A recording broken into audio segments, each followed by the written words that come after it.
우리 크게 아멘 합시다. 할렐루야. 네. 우리 옆에 분들하고도 인사하겠습니다. 당신을 보니까 기분이 좋습니다. 혹시 기분 나쁘신 분 있으세요?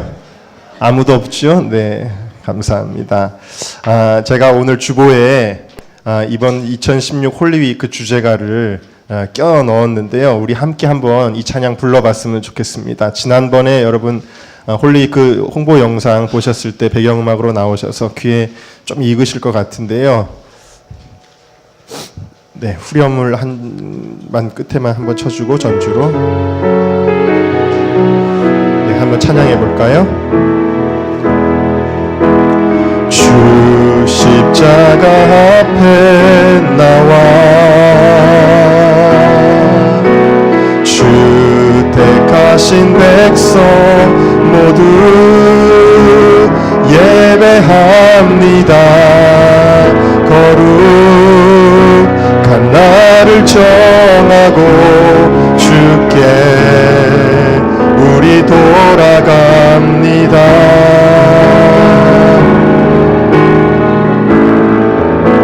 무너진 예배와 교회, 무너진 예배와 교회, 무너진 우리의 마음 아파하십니다. 다시 회복하십니다. 주는 우리 소망입니다. 거룩한 물결이로 우리를 덮으소서. 모든 우상들을 떠내려버리고 우리의 죄악들을 다 씻어주소서. 이 나라 새롭게 하소서. 거룩한 물결이로 우리를 덮으소서. 모든 우상들을 떠내려버리고 우리의 죄악들을 다 씻어주소서. 이 나라 새롭게 다시 한번 거룩한 물결이로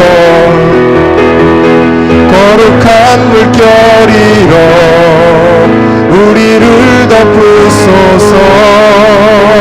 모든 우상들을 떠내려버리고 우리의 죄악들을 다 씻어주소서. 이 나라 새롭게 하소서. 할렐루야. 네, 오늘 말씀의 제목은 거룩한 물결이로입니다. 함께 따라하겠습니다. 거룩한 물결이로. 제가 지난주에 이게 제 핸드폰이잖아요. 이 핸드폰이 갑자기 꺼졌어요. 근데 꺼졌는데 아무리 충전을 해도 이게 다시 켜지지를 않는 거예요. 그래서 신도림에 있는 그 AS 센터를 갔더니 금방 고쳐주더라고요. 그래서 다시 쓰는 거예요. 자, 이렇게 고칠 수 있으면은 고쳐서 쓰는 게 좋죠. 괜히 멀쩡한 거 버려서 새로 살 필요가 없습니다. 그런데 여러분 생각을 해보십시오. 어떤 AS 센터를 가도 안 고쳐져요. 고칠 방법이 없어요.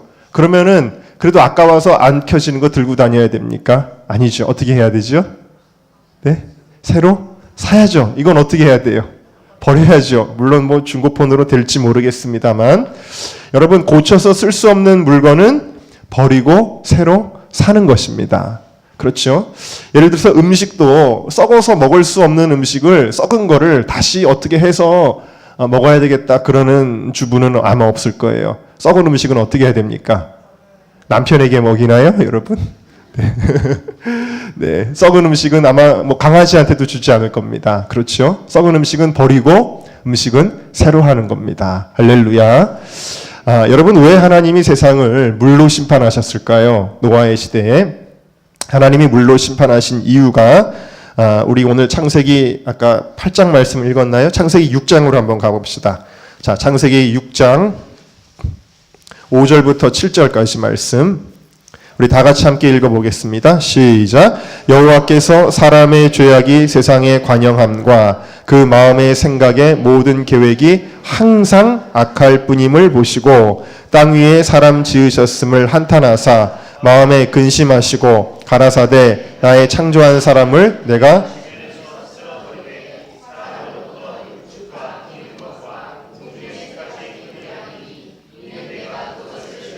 한탄함이니라 하시니라. 아멘. 자, 하나님이 사람을 보니까 이 사람들이 보니까 어떨 때는 좀 나아질 기미가 보이는 게 아니라 항상 악하더라는 거예요. 항상 그 마음의 계획과 소위가 악하더라는 거예요. 가능성이 없더라는 것입니다. 그렇게 나아질 가능성조차 보이지 않을 정도로 세상에 죄악이 관영하였기 때문에 주님이 이렇게 생각하시는 거예요. 고쳐서 될 일이 아니다. 이 고쳐서 될 일이 아니다. 어떻게 해야 되냐면 다 버리고 새로 시작해야 되겠다. 하나님이 그렇게 마음에 결정을 하셨다라는 사실입니다. 여러분 이해가 가시면 아멘 하시길 바랍니다. 자, 그래서 창세기 6장 7절 오늘 방금 읽은 부분에 보니까 하나님이 쓸어버렸다는 거예요. 쓸어버렸다는 건 완전히 그냥 대청소하듯이 지구에 있는 모든 인류들을 다 없애버리고 버리고 새로 시작하겠다는 하나님의 의지를 보여주고 있는 것입니다. 그런데 아까 우리가 초두에 이양길 집사님과 함께 읽었던 오늘 본문의 말씀을 보면 하나님이 심판을 다 마치신 후에 노아의 가정에 제사를 받으시고 나서 이상한 말씀을 하시는 것입니다. 자, 창세기 8장 21절 말씀 다시 읽어볼까요? 창세기 8장 21절 시작. 여호와께서 그 향기를 흠양하시고 그 중심에 이르시되 내가 다시는 사람으로 인하여 땅을 저주하지 아니하리니 사람의 마음에 계획하는 바가 어려서부터 악함이라. 내가 전에 행한 것 같이 모든 생물을 멸하지 아니하리니 그랬어요. 자, 똑같이 사람의 마음에 계획하는 바가 어려서부터 악함이라. 이거는 이 사람에게는 복구될 능력이 없구나. 그 가능성이 없구나. 인간에게는 똑같이 말씀하시는데 거꾸로 쓸어버리겠다라고 전에는 말씀하셨는데 지금은 내가 다시는 사람 때문에 땅을 저주하지 않겠다. 이런 심판, 물로 심판하지 않겠다라고 주님이 말씀을 하셨어요. 여러분 이상하지 않습니까? 하나님이 후회하고 계신 것처럼 보이는데 아니 무슨 하나님이 후회를 하시지? 이런 생각이 들 거예요. 하나님이 이렇게 될 것도 모르고 이랬다 저랬다 하시는 걸까? 이런 생각을 할 수 있지만 민수기 23장 19절 말씀은 분명히 말씀하세요. 하나님은 인생이 아니시니 시건치 않으시고 인자가 아니시니 후회가 없으시도다. 어찌 그 말씀하신 바를 행치 않으시며 하신 말씀을 실행치 않으시랴. 그러니까 하나님은 뭘 해놓고 아이고 내가 실수했네. 그런 하나님이 아니라는 거예요. 하나님은 실수하지 아니하시는 하나님이신 줄로 믿습니다. 그럼 도대체 이건 뭐냐? 하나님이 이걸 통해 보여주시고자 하는 것이 무엇이냐를 우리가 깨달아야 돼요. 그게 뭐냐면요. 인간의 존재에 대한 겁니다. 무슨 얘기냐면 인간은 죄인이다. 인간은 죄인인데 어떤 죄인이냐면 회복이 불가능한 죄인이다. 고로 인간은 어떤 존재냐? 물로 이같이 심판받듯이 물로 싹 쓸어버리듯이 심판당해야 하는 존재다라는 것을 주님이 우리에게 보여주고 계시는 것입니다. 지난 주간에 비가 많이 왔습니다. 그래서 부산에 울산에 태풍으로 막 물이 넘쳤습니다. 저도 그 동영상을 울산에 계신 분이 보내줬어요. 뭐 말도 못하겠더라고요. 막 자동차들이 휩쓸려 내려가고 부산에서는 그 마린시티라고 그 해안가에 아주 부자들이 사는 동네가 있는데 그 빌딩 앞에까지 막 물이 차고 넘치니까 아이들이 막 비명을 지르는 거예요. 무서워가지고 아파트 위에 사는데도 불구하고 막 아래층까지 물이 차니까 무서워서 막 소리를 지르더라고요. 여러분 아이들이 정말 무서웠을 거예요. 그런데 여러분 실제로 한번 생각을 해봅시다. 이 노아의 시대에 어마어마하게 물이 쏟아졌는데 그 물이 어느 정도냐면 막 산을 다 뒤덮고 골짜기를 메우고 완전히 이 지구를 덮었을 때에 사람들이 얼마나 무서워서 비명을 지르며 죽어갔겠냐는 거예요. 우리가 단순히 그냥 몇 구절의 성경 구절로 노아의 시대에 하나님이 물로 세상을 심판하셨다. 간단하니까 뭐 그랬나 보다 그러는데 이건 굉장히 무서운 심판이었다라는 사실이에요. 어마어마한 심판이었다라는 것이죠. 그런데 여러분, 바로 그 심판당했던 그 사람들의 모습이 바로 우리들의 모습이라는 거예요. 바로 우리들이 그와 같이 심판당해야 하는 존재라는 것을 이 노아의 홍수의 사건은 분명히 보여주고 있는 줄로 믿습니다. 그런데 말입니다. 네, 그것이 알고 싶다 해보면 잘 나오죠? 그런데 말입니다. 그냥 이렇게 심판해서는 될 일이 아니라는 거예요. 왜냐? 아까도 말씀드렸지만 이는 사람의 마음에 계획하는 바가 어려서부터 악함이라. 이게 무슨 얘기냐면요. 비록 노아가 그래도 그 중에서는 의로운 자로 선택을 받았지만 그도 인간인지라 그의 후손들도 역시 인간의 죄성을 그대로 가지고 있기 때문에 또다시 범죄할 것이고 또다시 심판받아야 하는 존재다. 자정 능력이 없기 때문에 여러분, 썩은 물이 스스로 깨끗해져야 되는데 자정 능력이 없는 거예요. 그래서 하나님이 물로 심판하셨는데 다시는 물로 심판하지 않겠다 하신 이유는 인간의 본성 자체가 죄덩어리이기 때문에 이러한 악순환이 반복될 것이다. 나아질 가능성이 계속 없으니 물로 심판한다고 해결될 일이 아니다. 라는 거예요. 이렇게 쉽게 표현하면 이런 겁니다. 아이가 잘못해요. 자꾸 잘못해요. 그래서 예를 들어서 아이가 게임 중독에 빠진 거예요. 게임 중독에 빠져서 아이에게 매를 들었습니다. 너 다시는 게임하면 안 돼. 너 엄마랑 약속해. 그리고 애를 막 때렸어요. 때렸는데 다음날 보니까 또 뭘 하고 있어요? 또 게임을 하고 있어요. 또 불렀습니다. 또 때렸습니다. 이제는 게임 안 하겠지. 다음날 보니까 뭘 하고 있어요? 또 게임을 하고 있는 거예요. 그래서 또 때리는 거예요. 그러다가 나중에는 어떻게 생각하는 거예요? 매로 때려가지고는 소용이 없구나라는 거예요. 때려서 될 일이 아니구나. 그걸 깨닫는 거예요. 이 게임 중독에 빠진 아이는 때린다고 해서 이게 끊어지지가 않는다라는 것이죠. 여러분, 인간이 바로 그러한 상태입니다. 여러분, 그런 아이를 보고 부모가 이렇게 얘기할 거예요. 너는 구제불능이구나. 그렇게 얘기할 거예요. 여러분, 인간은요, 구제불능입니다. 인간은 구제불능이다라는 거예요. 에베소서 2장 3절에 전에도 우리도 다 그 가운데서 우리 육체의 욕심을 따라 지내며 육체와 마음에 원하는 것을 하여 다른 이들과 같이 함께 따라합시다. 본질상 진노의 자녀이었더니. 그러니까 우리의 본질이 뭐예요? 진노를 받아야 되는 자녀들이다. 사람이다라는 거예요. 여러분, 이걸 먼저 우리가 깨달아야 복음이 우리에게 오는 줄로 믿습니다. 특별히 로마서는 그런 인간의 존재성에 대해 자세히 설명하고 있어요. 로마서 1장에 보니까 하나님을 알아도 하나님으로 영화롭게도 않고 감사하지도 않고 그 생각이 허망하여지며 미련한 마음이 어두워졌나니 하나님께서 저희를 마음의 정욕대로 더러움에 내어버려 두사 그랬어요. 로마서 3장에 기록한 바 의인은 없으니 하나쯤은 있겠죠? 하나도 없으며 깨닫는 자도 없고 하나님을 찾는 자도 없고 다 치우쳐 한 가지로 무익하게 되고 선을 행하는 자는 없나니 하나도 없도다. 로마서 7장에 보면 사도 바울이 이런 고백을 합니다. 내 지체 속에서 다른 한 법이 내 마음의 법과 싸워 내 지체 속에 있는 죄의 법 아래로 나를 사로잡아 오는 것을 보는도다. 오호라 나는 공고한 사람이로다. 이 사망의 몸에서 누가 나를 건져내랴 그랬어요.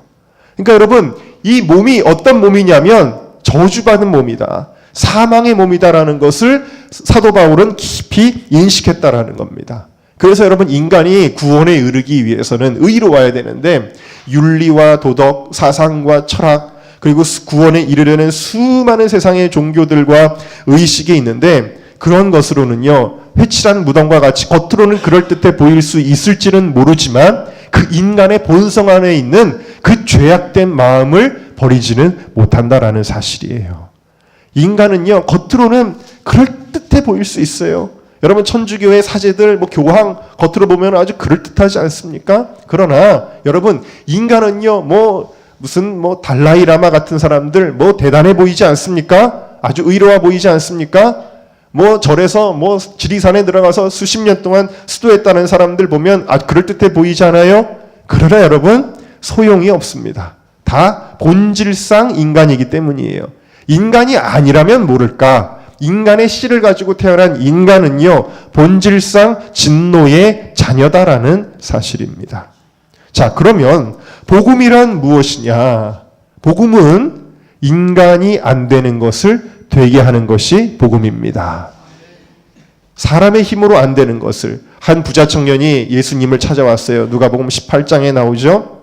제가 어떻게 하여야 영생을 얻겠습니까? 질문을 뭐라고 던지냐면 내가 뭘 하면, 내가 어떻게 하면, 그 뭐예요? 인간이 뭘 할 수 있다라는 전제 안에서 질문을 한 거예요. 그러니까 예수님이 말씀하시는 거예요. 네가 뭘 해서 구원받겠다고? 좋아. 그래서 예수님이 던지시는 거예요. 너 부모에게 효도했느냐? 너 안식일을 잘 지켰느냐? 거짓말하지 않았느냐? 간음하지 않았느냐? 막 던지니까 이 청년이 대답합니다. 제가 어려서부터 다 잘 지켰습니다. 제가 순종했습니다. 그러는 거예요. 그때 예수님이 마지막에 그러면 마지막으로 하나만 더 너에게 요구하마. 너 가진 거 다 팔아가지고 가난한 자들에게 나눠주고 너는 나를 쫓아라. 그랬더니 이 청년이 거기에는 순종을 하지 못하고 근심하며 돌아갔더라 그랬어요. 그러니까 인간이 율법을 지킨다라는 것은 부분적으로는 시간적으로 부분적으로 지킬 수 있을지 모르지만 항목적으로 부분적으로 지킬 수 있을지 모르지만 인간은 율법의 의로는 구원받을 자가 없다라는 것을 예수님이 깨닫게 해주시는 거예요. 그 제자들이 보고 놀라는 겁니다. 그러면 예수님, 누가 하나님 나라에 들어갈 수 있겠습니까? 누가 구원을 얻을 수 있겠습니까? 라고 예수님께 질문을 합니다. 그때 예수님이 이렇게 대답하세요. 가라사대 무릇 사람의 할 수 없는 것을 하나님은 하실 수 있느니라 그랬어요. 그럼 하나님은 어떻게 하실까요? 자, 또 다른 예수님께 구원에 대해 갈망하여 나온 사람이 있으니 니고데모라고 하는 관원이었습니다. 그 니고데모도 똑같은 질문을 하는 거예요. 어떻게 하면 구원을 받을 수 있습니까? 그랬더니 예수님이 이번에는 니고데모에게 이렇게 대답을 하십니다. 여러분들 다 기억하시죠? 사람이 무엇과 무엇으로 무엇되지 않으면 뭐죠? 물과 성령으로 거듭나지 아니하면 하나님 나라에 못 들어간다. 라고 예수님이 말씀하시는 거예요. 자, 여러분, 여기서 우리는 물과 뭐라고요? 성령. 물과 성령 두 가지를 대비해 놓고 계십니다. 여러분, 오늘 말씀도 조금 깊은 이야기인데 다 깨닫는 하나님의 은혜가 있으시기를 주의 이름으로 축원합니다. 자, 물과 성령의 대비를 예수님이 말씀하시는데 이미 이것은 세례 요한 때부터 선포된 것이에요. 세례 요한이 예수님을 가리켜 이렇게 얘기합니다. 나는 너희에게 물로 세례를 주었거니와 그는 무엇으로? 성령으로 너희에게 세례를 주시리라. 할렐루야. 예수님도 말씀하십니다. 예수님도 요한은 물로 세례를 베풀었으나 너희는 몇 날이 못 되어 예수님도 말씀하셨고 또 제자들도 사도행전에 보니까 너희도 몇 날이 못 되어 성령으로 세례를 받으리라 하셨으니 그랬어요. 자, 여러분, 그럼 물로 세례를 주는 것과 성령으로 세례를 주는 것은 과연 뭘까요? 여러분, 물로 세례를 받을 때 우리 감리교회는 의미를 중요하게 여기기 때문에 세례를 줄 때 그냥 손에다가 이렇게 물을 묻혀가지고 머리에 얹어서 안수를 하는 형태로 세례를 주지만 아직까지도 침례교회는 어떻게 세례를 주냐면요. 예배 시간에 예배당 안에 뭘 갖다 놓냐면 큰 수영장 같은 거를 갖다 놓습니다. 보셨나요, 여러분? 그 수영장 같은 데 들어가가지고 세례를 주는데 물속에 완전히 머리카락 하나도 삐져나오지 않게 다 물속에 잠갔다가 그 다음에 다시 꺼내는 거예요. 그러니까 여러분, 물속에 들어가는 공포증 있는 사람은 침례교회 못 다녀요. 물속에 완전히 집어넣었다가 꺼냅니다. 여러분, 물속에 집어넣는 거는 뭘 의미하는 걸까요, 여러분? 그건 뭘 의미하냐면 우리의 옛사람을 어떻게 한다라는 거예요? 죽인다는 거예요. 그러니까 물은 노아의 홍수 때도 사람들을 죽였고요. 물이라고 하는 것은, 물세례라고 하는 것은 우리의 옛사람은 죽었다라는 것을 의미하는 것입니다. 근데 예수님은요, 이 물세례에서 하지 못하는 일을 예수님은 하시는 거예요. 그게 뭐냐면 성령으로 세례를 주신다라는 겁니다. 그럼 성령으로 뭘 하시는 것이냐? 요한복음 6장 63절에 살리는 것은 영이니 육은 무익하니라. 내가 너에게 이른 말이 영이요 생명이니라. 할렐루야. 여러분, 성령은 하나님이시잖아요. 하나님이 아니고서는 물세례만 받는 인간은, 물세례도 물론 중요합니다. 우리의 신앙의 고백이기 때문에 그것 가지고는 인간의 힘으로는 생명이 될 수가 없다라는 거예요. 죽는 것까지는 할 수 있어요. 하나님은 죄를 미워하시기 때문에 죄에 대하여 돌격하시고 진노하시고 심판하시는 하나님이세요. 내가 거룩하니 너희도 거룩하라 말씀하시니까 거룩하지 않으면 하나님은 무조건 심판하시는 거예요. 죄에 대하여 하나님은 그렇게 대응하세요. 그러니까 죄인은 죄와 결합되어져 있기 때문에 하나님이 심판하시는 거예요. 죽이는 거예요, 물은. 그러나 여러분, 살리는 역사는 뭘로 하느냐? 성령으로 하신다라는 사실입니다. 할렐루야. 그래서 로마서 8장 3절에서 4절에 다시 한번 예수님이 하셨던 말씀이 사도 바울에 의해서 반복이 되는데, 율법이 육신으로 말미암아 연약하여 할 수 없는 그것을 하나님은 하시나니. 하나님이 하신대요. 곧 죄를 인하여 자기 아들을 죄 있는 육신의 모양으로 보내어 육신의 죄를 정하사. 이거는 첫 번째로는 하나님이 하시는 거는 첫 번째로는 십자가다라는 거예요. 인간이 못하는 거를 하나님이 하시는 첫 번째는 십자가. 그 다음에 두 번째는 뭐냐면 육신을 쫓지 않고 그 영을 쫓아 행하는 우리에게 율법의 요구를 이루어지게 하려 하심이니라. 그 영, 성령으로 말미암아 우리가 진정으로 거듭나는 역사가 일어나게 되어지는 줄로 믿습니다. 우리가 못하는 것을 하나님이 하시게 하는데 성령을 통해서만 된다라는 거예요. 에스겔 36장에 보니까 또 새 영을 너희 속에 두고, 우리의 마음, 우리의 영을 고치신다는 게 아니에요. 또 새 마음을 너희에게 주되, 우리의 마음을 고치는 게 아니라 새 마음을 주신다는 거예요. 너희 육신에서 굳은 마음을 제하고 부드러운 마음을 줄 것이며. 보세요. 고쳐서 쓰는 게 아니라 하나님이 어떻게 하는 거예요? 옛 것을 제거해버리고 새 것을 주신다라는 것입니다. 할렐루야. 네. 또 내 신을 너희 속에 두어 너희로 내 율례를 행하게 하리니. 우리의 마음과 우리의 영의 힘으로는 하나님의 뜻대로 살 수 없는데 새 영을 우리에게 부어주시면 우리가 하나님의 말씀대로 살게 될 수 있다라는 거예요. 그리고 너희가 내 규례를 지켜 행할지라. 너는 내 백성이 되고 나는 너희 하나님이 되리라. 창조의 원형이 회복되는 놀라운 역사는 성령으로만 되는 것인 줄로 믿습니다. 그러니까 예수님이 십자가에서 죽으셨을 때 우리의 옛사람도 함께 십자가에서 죽은 줄로 믿습니다. 그리고 예수님이 부활하셨을 때에 하나님이 살리신 거예요. 그리고 성령을 보내주시는 거예요. 이 생명의 역사가 어떻게 우리에게 오느냐? 여러분들이 주님을 영접할 때에, 성령님이 여러분들 안에 거하실 때에 여러분들 안에 살리는 역사가 일어나게 되어지는 줄로 믿습니다. 그러니까 오직 성령 외에는 방법이 없다라는 겁니다. 여러분, 노아의 시대가 심판의 시대였던 또 하나의 중요한 이유, 근본적인 이유가 있습니다. 우리 창세기 6장으로 가보겠습니다. 창세기 6장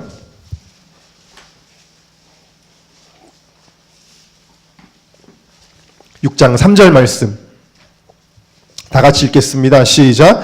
여호와께서 가라사대 나의 신이 영원히 사람과 함께하지 아니하리니 이는 그들이 육체가 됨이라. 아멘. 자, 그들이 뭐가 됐다고요? 육체가 되었다. 여러분, 우리가 예수를 믿는다고 하면서, 교회를 다닌다고 하면서, 지금 이 시간에도 예배를 드린다고 하면서 여러분들이 그리스도의 영이 없으면 하나님의 자녀가 아니라 주님 말씀하신 그대로 여러분들이 그냥 육체의 사람이라면 여러분들은 본질상 진노의 자녀요 심판받을 존재다라는 거예요. 하나님의 신이 함께하지 않는 존재, 그냥 육체. 그러니까 그냥 말씀을 들어도요, 여러분 인간의 이성과 지혜와 경험으로 들으면 안 돼요. 여러분 예배를 드려도 육체로 드리면 그 예배는 의미가 없어요. 보세요. 하나님은 영이시니 예배하는 자가 실영과 진정으로 예배할지니라 그랬어요. 그러니까 여러분, 인간이 하나님의 자녀가 되어 하나님 나라에 들어갈 자격을 얻는 것은 여러분들이 영의 사람이 되어야 되는 줄로 믿습니다. 이 노아의 시대는 영의 사람이 아니라 육체의 사람이었다라는 거예요. 육체가 되었다. 그저 육신이 즐거운 것만 쫓아가고 육신이 옳다고 생각하는 것만 따라가는, 여러분 이 시대가 노아의 시대와 똑같아요. 점점 더 육체화되어집니다.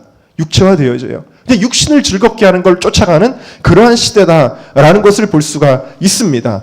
그런데 유독 노아는 하나님이 구원하셨어요. 노아도 인간인데 본질상 죄의 자녀일 텐데 노아는 왜 하나님이 그러면 선택하실 수밖에 없었느냐? 자, 8절과 9절을 같이 읽어보겠습니다. 창세기 6장 8절과 9절입니다. 시작. 그러나 노아는 여호와께 은혜를 입었더라. 노아의 사적은 이러하니라. 노아는 의인이요 당대의 완전한 자라. 그가 하나님과 뭘 했다고요? 동행하였다. 에녹도 하나님과 동행하더니 주님이 그를, 이 에녹의 시대도요, 마지막 때에 대한 종말론적인 그 선포의 사명을 가진 사람이 에녹 선지자였거든요. 근데 하나님이 에녹을 하늘로 데려가셨어요. 여러분, 어떤 사람이 심판의 시대에 구원받는 사람이냐? 주님과 동행하는 사람이에요. 주님과 동행한다라는 말은 우리 눈에 보이지 않는데 주님과 어떻게 동행해요? 우리가 찬송가에서 부르잖아요. 성령이 계시네 할렐루야 함께 하시네. 같이 부를까요? 좁은 길을 걸으며 밤낮 기뻐하는 것 주의 영이 함께 함이라. 할렐루야. 그러니까 여러분, 왜 노아는 구원받았느냐? 노아의 의와 노아의 노력과 공로가 아니라 바로 성령님이 노아와 함께 하셨기 때문이다라는 거예요. 노아로서는 안 되지만 성령님으로서 되었다라는 사실입니다. 그러므로 여러분, 성령 받아야 합니다. 그래야 우리 안에 죄의 문제가 해결되고, 스가랴 4장 6절에 말씀하시잖아요. 이는 힘으로 되지 아니하며 능으로 되지 아니하고 오직 나의 신으로 되느니라. 여러분, 이것은 저의 항상 기도 제목입니다. 성령님이 저를 덮쳐버리지 않으면 저는 죄인입니다. 저는 구제불능입니다. 저는 고쳐서 안 됩니다. 나아질 수가 없습니다. 성령님이 저를 덮쳐주세요.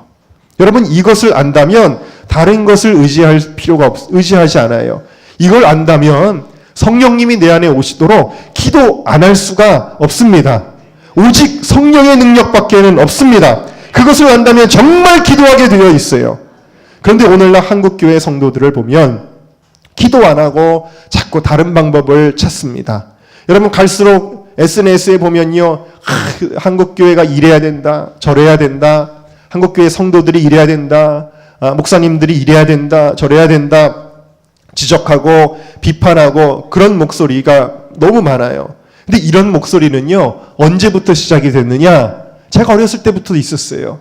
80년대도 있었고 90년대도 있었고 2000년대도 있었고 지금 2010년대에도 2016년도 지금도요, 얼마나 많은지 몰라요. 그런데 여러분, 나아진 게, 그걸 가지고 나아진 게 없어요. 점점 안 좋아지고 있어요. 오히려 지금 변론은 늘어가고 있는데, 그런데 여러분, 예수님께서 변화산에서 내려오셨을 때 어떤 광경을 목격했냐면 예수님의 제자들이 변론하고 있는 거예요. 서기관들하고. 뭘 가지고 변론하고 있냐면, 아이가 거품 물고 쓰러져 있는데 이 아이가 왜 쓰러졌느냐, 이 아이를 어떻게 고칠 수 있느냐, 그걸 가지고 변론하고 있는 거예요. 변론이 많은 시대다.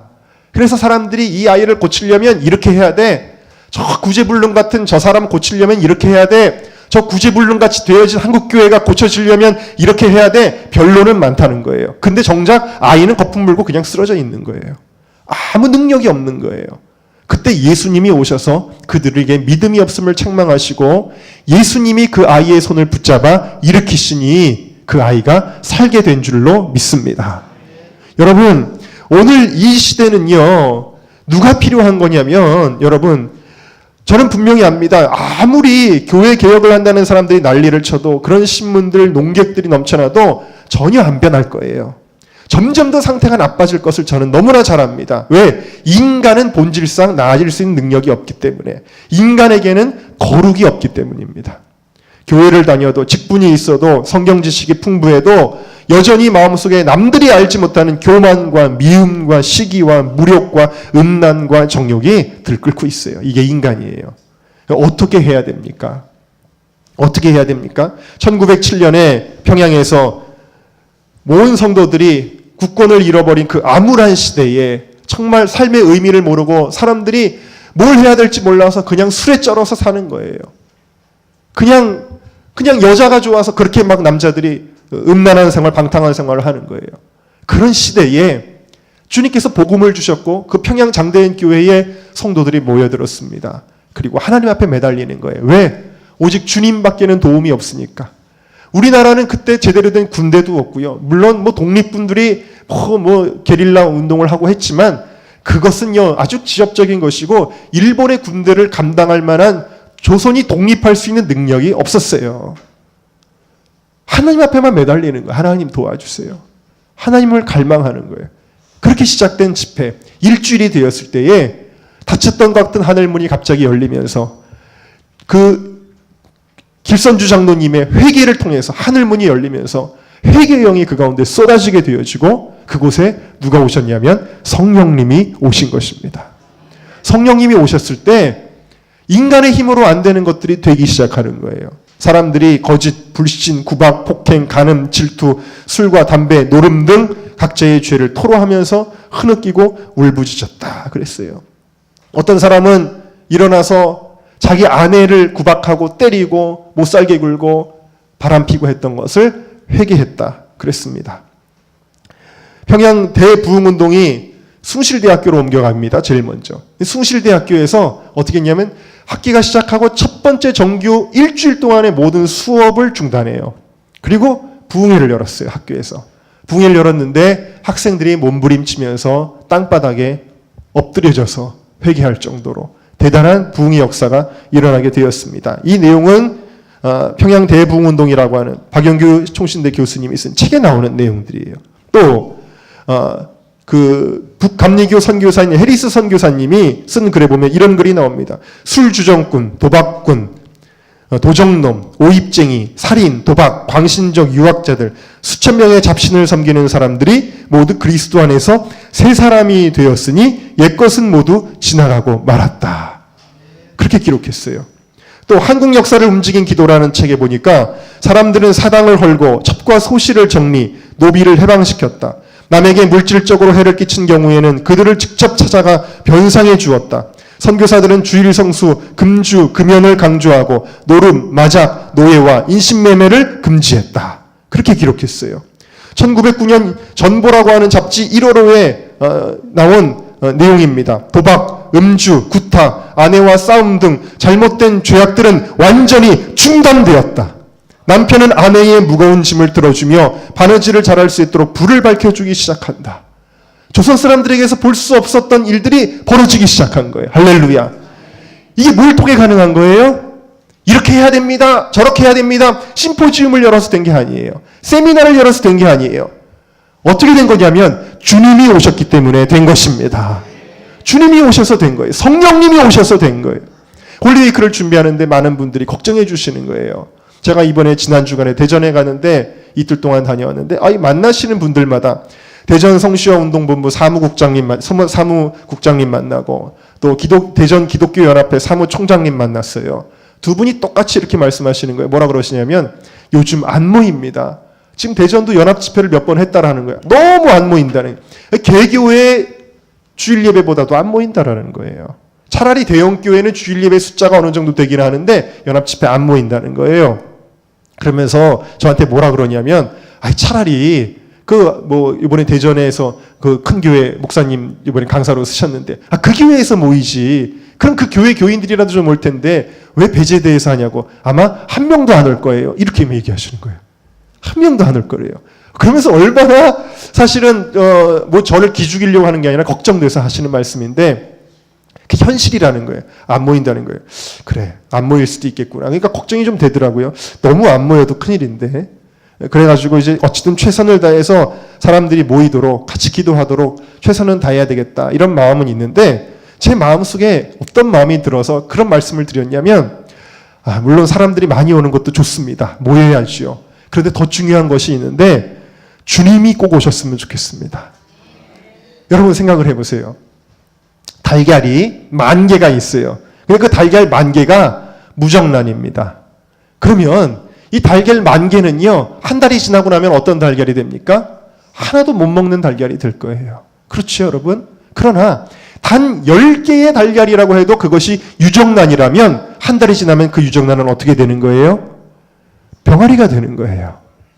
여러분, 아무리 수만 명의 사람들이 모인다고 할지라도 평양 대부흥운동에 오셨던 그 성령의 역사가 임하지 않으면 무정란이에요. 소용이 없는 거예요.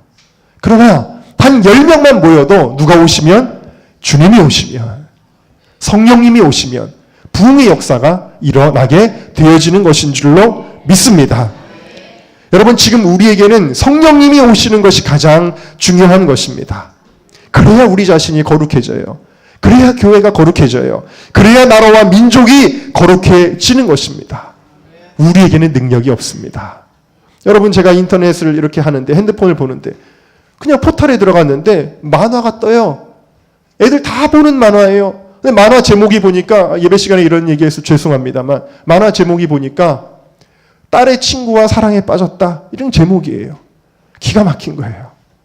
요즘 조그만 초등학생들이 다 보는 만화인데 이런 말도 안 되는 자극적이고 음란한 내용들이 아이들을 지금 유혹하고 있는 거예요. 그냥 그런 걸 보면서 자라는 이 음란한 세대가 여러분 저절로 깨끗해질 수 있을 것 같습니까? 저절로 거룩해질 수 있을 것 같습니까? 절대 안 됩니다. 점점 더 어두워지고 점점 더 음란해지고 점점 더 썩어갈 거예요.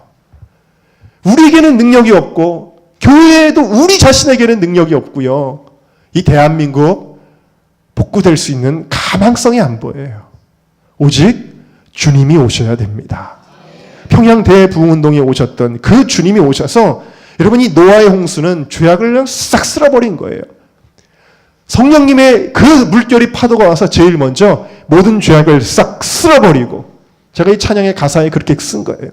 모든 우상들을, 제가 처음에 이 가사를요, 떠내려 모든 우상들을 떠내려 버리고 이렇게 되어 있는데, 처음에 제가 이 가사를 어떻게 썼는 줄 아세요?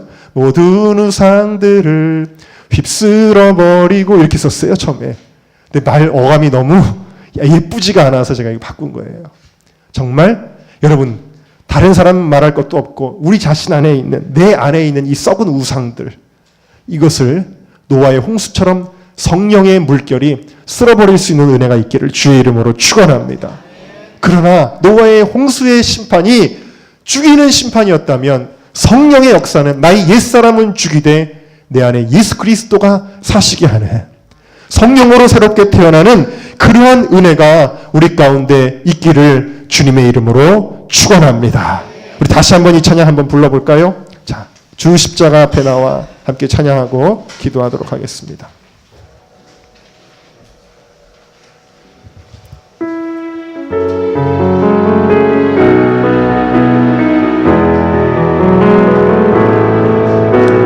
주 십자가 앞에 나와 주 택하신 백성 모두 예배합니다. 간 나를 정하고 주께 우리 돌아갑니다.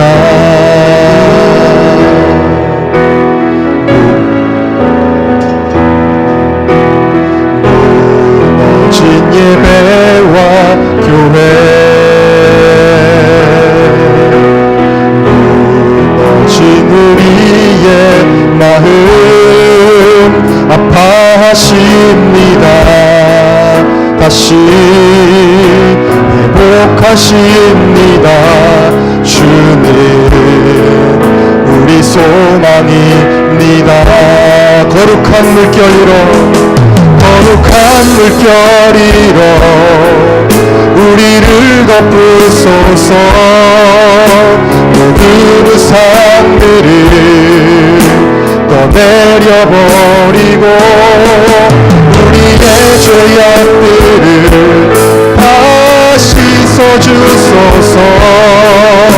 이 나라 새롭게 하소. 3절입니다. 다 주 앞에 설 수 없고, 주 앞에 설 수 없고, 다시 거룩할 힘, 다시 거룩할 힘 없으니 오직 주님만, 오직 주님만, 주만 거룩하십니다. 우리를 거룩해 하십니다. 거룩한 물결이로, 거룩한 물결이로 우리를 덮으소서.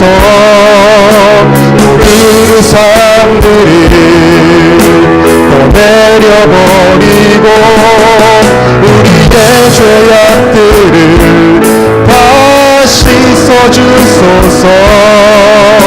이 나라 새롭게 다같이 함께 통성으로 주여 한번 부르고 통성으로 기도하겠습니다. 주여 주시옵소서.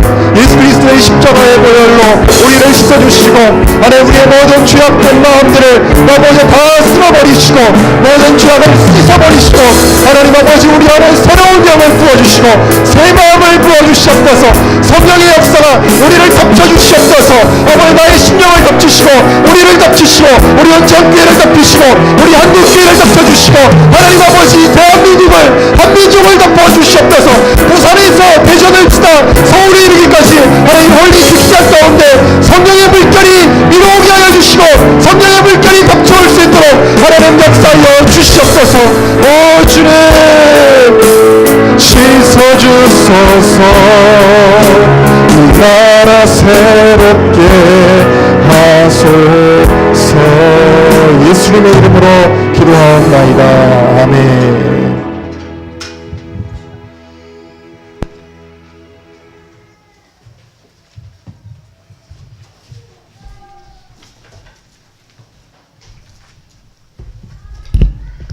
네, 말씀에 많은 은혜 받으신 줄로 믿습니다.